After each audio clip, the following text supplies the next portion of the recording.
오 헨리의 작품 중에 After 20 years, 20년 후라고 하는 작품이 있습니다. 오래전 젊은 날에 이 책을 읽고 깊은 감동을 받았던 기억이 새롭습니다. 뉴욕의 밥이라고 하는 젊은이와 짐이라고 하는 젊은이가 중마고우처럼 함께 지냅니다. 그러던 어느 날 이들은 뉴욕의 한 레스토랑에서 식사를 하고 20년 후에 어떤 환경에서든지 어떤 위치에 있든지 이 시간 바로 이 자리에서 만나기로 하고 헤어집니다. 밥은 더 야심찬 사람이라 서부로 갔고 지미는 뉴욕에서 그대로 성장을 하게 됩니다. 먼저 밥이 약속된 장소에 올 때 그때는 어두컴컴한 곳에 날씨도 을씨년스럽고 그리고 걸어가는 행인들도 거의 찾아보기 힘들었습니다. 이미 가게 문들은 닫혀 있고 그리고 자기들이 만났던 그 음식점은 더 이상 찾아볼 수 없는 사라진 상태에 있었습니다. 이때 뉴욕의 한 경찰이 그에게 다가옵니다. 당황스럽던 그가 여기에서 친구를 기다리고 있는 중입니다. 믿기지 않지만 20년 전에 이 시간에 우리가 친구와 만나기로 약속을 했죠. 이렇게 대화를 나누는 과정에 그는 담배를 하나 꺼내서 성냥불을 딱 지핍니다. 어두컴컴할 때 보이지 않았던 그 얼굴에 윤곽이 드러납니다. 눈썹 밑에 흉터도 드러나고 좀 더 험상궂은 모습이 드러납니다. 이 경찰은 그의 얼굴을 딱 본 순간 시카고에서 수배당한 인물이라고 하는 것을 알아차립니다. 약속된 그 시간에 그는 그 친구와 이제 헤어지고 기다리는 약속된 시간에 그 친구가 찾아오기를 바랍니다 라고 이제 헤어집니다. 잠시 후에 사복경찰이 그에게 다가가서 아이 밥, 짐이 이러면서 약속된 사람인 것처럼 함께 반갑게 인사를 나누고 우리가 좀 더 지난 20년을 얘기하자고 밝은 곳으로 가자고 얘기를 합니다. 밝은 곳에 간 순간 이 밥은 자기가 기다리고 있었던 짐이라고 하는 친구가 아닌 것을 발견합니다. 그리고 이렇게 얘기합니다. 짐이가 아니네. 이때 사복경찰은 메모 한 장을 그에게 건네줍니다. 그 메모에는 이렇게 쓰여 있습니다.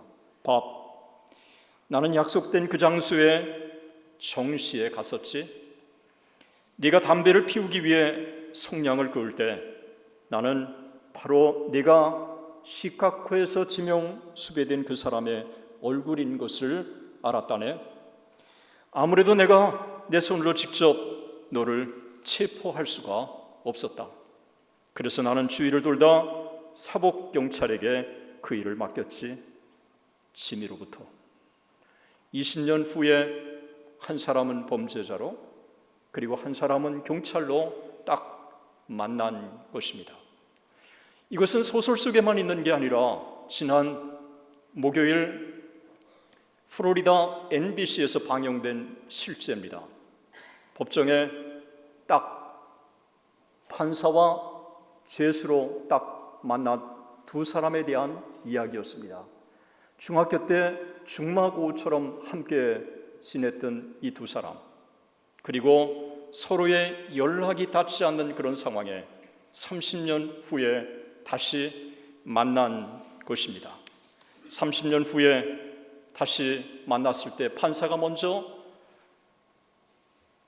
피고석에 있는 그 사람이 중학교 때 가까웠던 친구라는 사실을 먼저 발견하고 이렇게 물어봅니다. Mr. Booth, I have a question for you. 질문이 하나 있습니다. 예, 뭐죠? 이렇게 했을 때 그가 그렇게 얘기합니다. 혹시 노틸러스 중학교를 다니시지 않았나요? 이때 이 죄수가 판사의 얼굴을 그제야 알아보고 오 마이 굿니스 이러면서 눈물을 그냥 흘리는 장면이었어요. 이때 판사가 그에게 이렇게 얘기합니다. 이곳에서 당신을 보게 돼서 유감입니다. 나는 늘 당신에게 어떤 일이 일어났는지를 궁금해했지요. 당신은 어린 시절 중학교에서 가장 멋진 소년이었고 중학교에서 가장 탁월한 소년이었죠. 나는 그와 다른 아이들과 같이 축구를 하곤 했죠. 그런데 무슨 일이 일어났는지 한번 보십시오. 나는 이곳 포청에서 당신을 보게 돼서 매우 유감입니다. 무술씨, 나는 당신이 당신의 길을 돌이키고 당신에게 행운이 깃들기를 소망합니다. 우리가 이렇게 나이가 들었다는 것이 얼마나 슬픈 일인가요?